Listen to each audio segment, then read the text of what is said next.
meron na naman tayong mainit na balita na siyang ating pag-uusapan sa video na ito ngayon. Dahil si Ethereum ay muling gumawa ng ingay dito sa crypto market. Sa loob lamang po kasi ng isang linggo ay tumaas po siya ng higit $1,000. Yan, tumaas po ang presyo ni Ethereum ng higit $1,000. At umabot na ito sa $3,600. Isa po itong presyo na hindi nakita sa loob ng halos 6 na buwan or 6 months. Pero teka, habang marami po ang nagsasaya sa pag-angat na ito, may mga analyst na nagsasabing maghanda na tayo sa isang healthy correction or pagbaba ng presyo.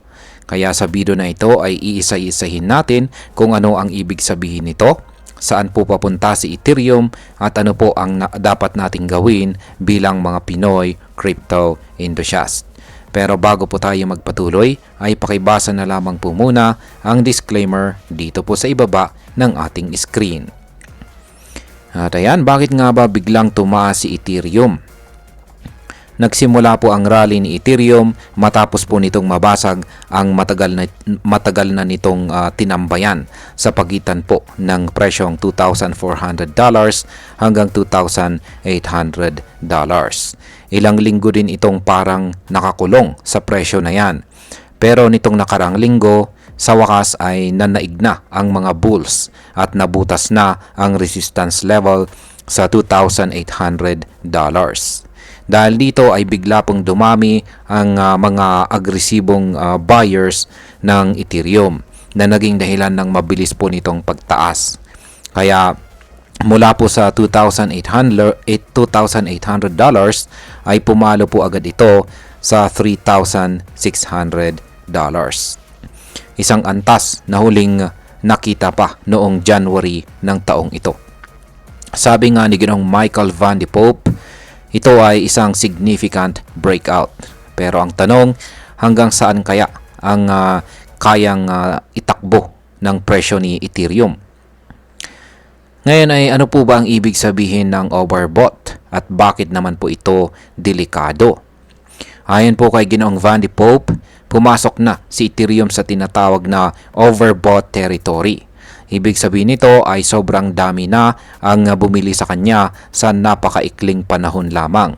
Kaya kapag ganito po ang nangyayari, kadalasan ay nagkakaroon po ng short-term correction. Sa chart po dito na kanyang ibinahagi, makikita natin na naubos na raw ang downside liquidity o yung mga nagbebenta sa mas mababang presyo. Ngayon, nasa stage na raw tayo ng liquidity sa long side, kung saan maraming traders ang pumapasok po na huli na po sa trend. Ayan.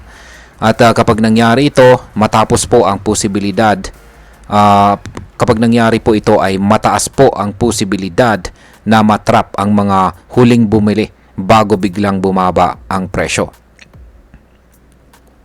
Ngayon ay gaano naman po kalaki ang posibleng pagbaba? Kung titignan po natin dito ang chart ni Ginoong Van de Poppe, may posibilidad na bumaba si Ethereum ng 11.7% mula sa kanyang kasalukuyang presyo. Ibig sabihin, maaaring bumalik ito sa mga presyong $3,170. Pero hindi po ito masamang balita. Sa katunayan, ang lugar na ito ay tinatawag na demand zone, kung saan maraming buyers ang naghihintay na pumasok. Posible na pagkatapos po ng pagbaba ay muling umakyat or aakyat itong si Ethereum kung maganda ang magiging support. Ngayon ay ano naman ang ibig sabihin ng corrections are healthy? Ayan.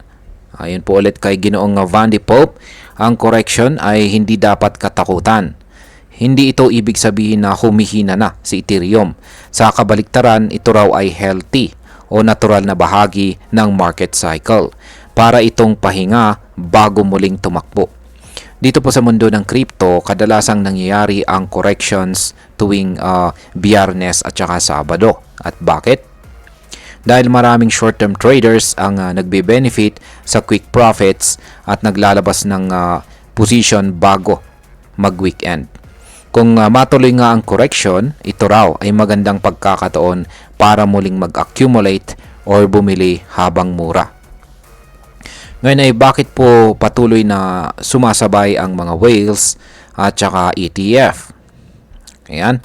Isa pang factor kung bakit matatag pa rin si Ethereum sa $3,600 na presyo kahit may mga bantang correction ay ang patuloy po na accumulation ng mga whales at saka institutional investors gaya ng mga Ethereum ETF. Ayon po sa ulat, nitong nakaraang 2 araw lamang ay $1.3 billion na halaga ng Ethereum ang binili ng mga Ethereum ETF. Ibig sabihin, kahit may posibilidad ng pullback, marami pa rin ang naniniwala sa long-term value ni Ethereum.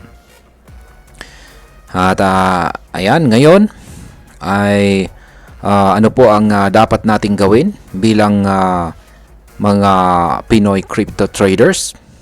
Una, ay huwag po tayong basta sumabay sa hype. Ang bilis ng pagtaas ay masarap sa mata, pero delikado rin kapag hindi mo na-manage ang risk.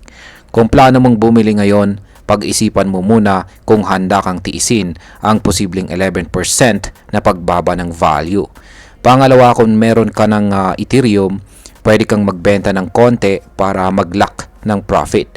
Sa kabilang banda, kung long-term holder ka naman, gamitin po ang pagbaba bilang chance na magdagdag ng position. At syempre, wag po nating kalimutan ang ating risk management. Maglagay po tayo ng stop loss kung tayo ay trader at wag po tayo mag-all in sa isang coin lamang. At bilang panghuli, ang masasabi ko naman tungkol dito ay ang biglaang pagtaas ni Ethereum ay isang malaking oportunidad. Pero wag po natin kalimutang ang bawat pag-akyat ay sinusundan ng paghina pansamantala. Kaya dapat handa po tayo emotionally at financially. Nakakatuwang makita po si Ethereum na muling umangat. Pero mas importante pa rin na matalino tayong magdesisyon sa gitna ng hype. Ang disiplina at tamang timing ang siyang magdadala sa atin ng tunay na tagumpay dito sa mundo ng crypto. At ayan, hanggang dito na lamang po tayo sa video na ito mga ka-crypto. Marami pong salamat sa panonood. Ingat po tayo lagi at God bless po sa ating lahat.